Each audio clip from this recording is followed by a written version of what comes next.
We will get back to the W here momentarily, but first, it's time to update. Cue crazy music. The transfer portal in 2025. Ah, yes, folks. For those of you who may have missed it, arguably the top three names at the start of transfer portal season when the portal opened are all off the market. Olivia Miles off to TCU, Cody McMahon, the new villain in women's basketball, truly perhaps to some, now headed to Ole Miss, and Ta'Niya Latson leaving Florida State to go to South Carolina, the direct domino, and now the biggest question remaining. Where will MiLaysia Fulwiley end up, Mitch? Because I don't think she's going back to South Carolina. No, I don't think so either. I think MiLaysia Fulwiley's days as a Gamecock are over. I was, it was like really big news when this happened, but I can't say I was like totally shocked because of all the things that we've talked about with MiLaysia Fulwiley all year. And the fact that like she didn't really get better this season at South Carolina. She played basically the same amount of minutes. I added it up. She played just 36 total more minutes this season than she did as a rookie. She averaged 18.9 minutes per game. Her field goal percentage dropped. Her 3-point success rate nosedived from 34.3 to 25.8. Her assist turnover ratio was worse. Her PER was worse. Her win shares, her defensive rating, all worse than they were when she was a freshman.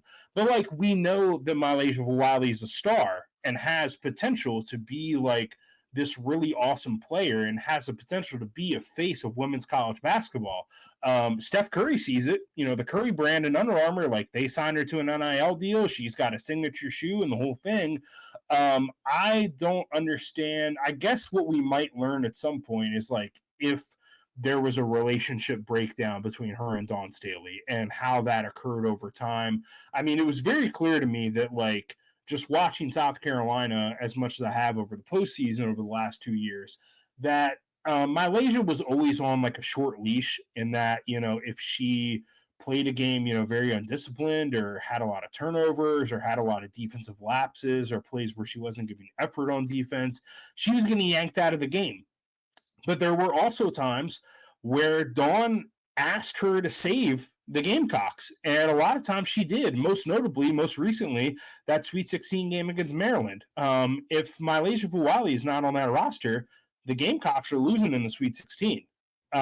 She did it as well in the SEC tournament, those quarterfinals against Vanderbilt. Vanderbilt comes back, makes it really, really tight there in the fourth quarter, and then MiLaysia, puts her foot on the gas and they win that game. So I think it's a bit of a fumble by South Carolina to lose MiLaysia Fulwiley. And, I don't know where she's going to end up next. I did some speculating over at a story for SB Nation just to kind of throw out some fun names like, Ole Miss is a place that was in MiLaysia Fulwiley's top 5 when she was a high school recruit, and we've seen Coach Yo do very well in the portal. Louisville is another place that was in Fulwiley's top 5 when she was a high school recruit. I mean, maybe she's a fit with Jeff Walls, maybe she's not. One of the reasons why she stayed and committed to South Carolina, she grew up in Columbia. She wanted to stay close to home. So that's why she went to South Carolina. Maybe she still wants to stay in state and maybe goes to Clemson. And, Sean Poppy's got things cooking there. They finished the season strong. He's done some work in the portal. Do you want to be the face and like the catalyst for like this changing era of Clemson women's basketball? That could be attractive to her. And then there's the thing of like, I don't know how much influence Under Armour and the Curry brand have in her decision making and all this, right? But like if she wants to go to a school or if they want her to go to a school that wears Under Armour, the University of Maryland is a place that could use a guard to pair with Bree McDaniel in the backcourt. And I believe that is the school that the founder of Under Armour is a graduate of. And I'm sure that a bag could be situated for her at Maryland if that is the case. Another school that wears Under Armour that is now in need of a guard to play next to Hannah Hidalgo is Notre Dame.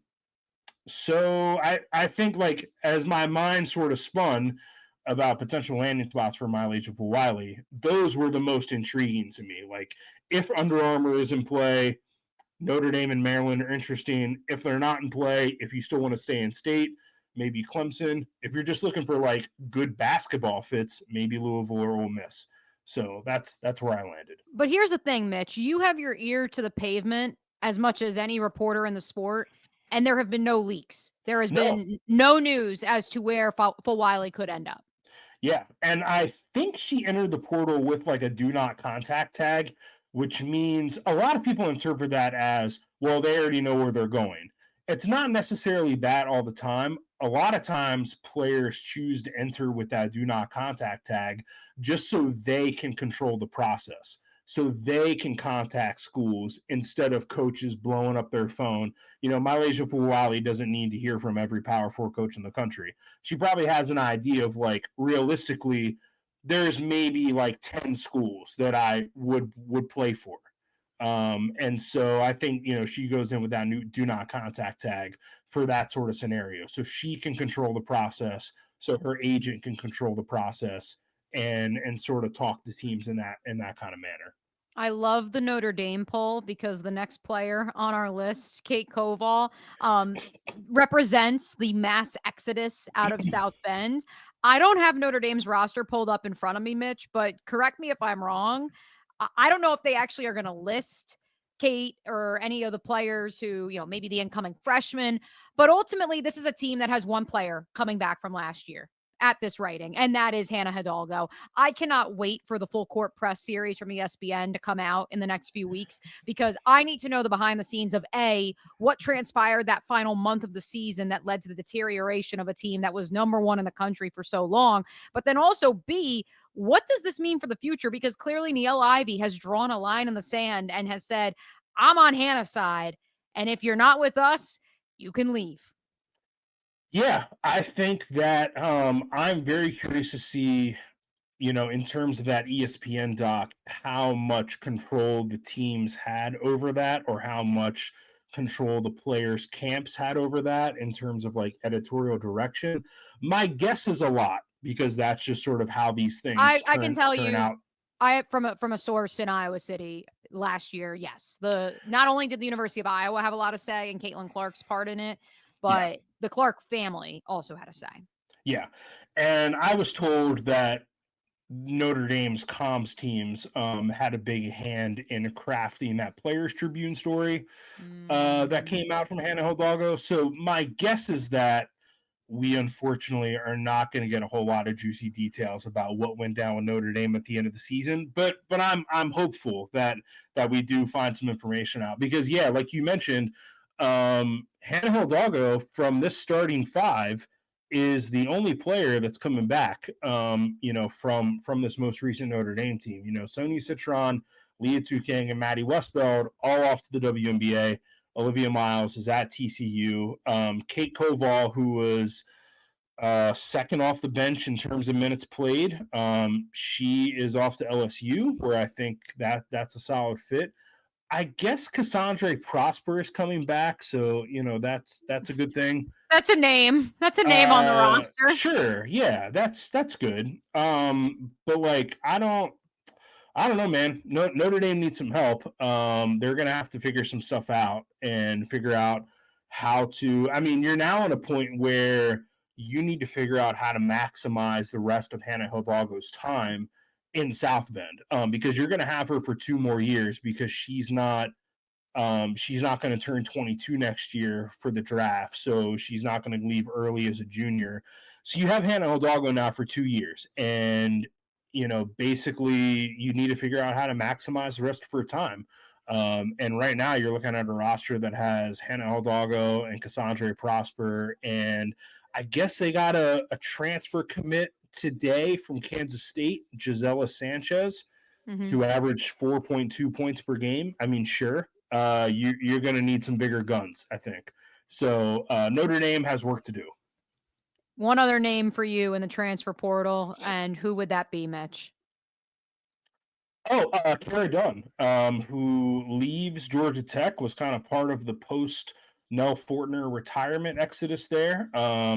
She was somebody that NC State wanted really, really bad. And like NC State saw her as the Madison Hayes replacement essentially as sort of like somebody who could kind of play that hybrid 3-4. Kara Dunn, very good ACC player this past year, was an all ACC selection, I believe. I think she averaged like 15.5 points per game and like 5 rebounds, shot well from 3-point range.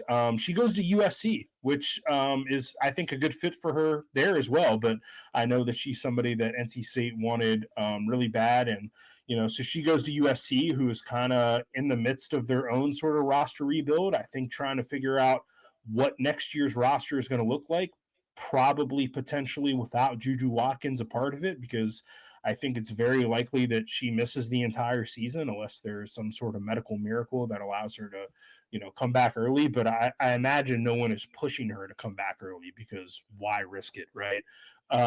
So yeah, interested to see kind of what USC does the rest of the way here.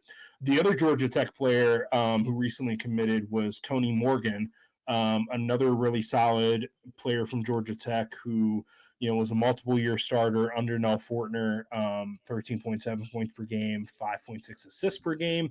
She goes to Kentucky, where she's probably going to step into the shoes of Georgia Amore and probably be Kenny Brooks's point guard for the next year anyways. So, yeah, those Georgia Tech players, pretty good. But Karen Blair, she has some rebuilding to do down in Atlanta as well.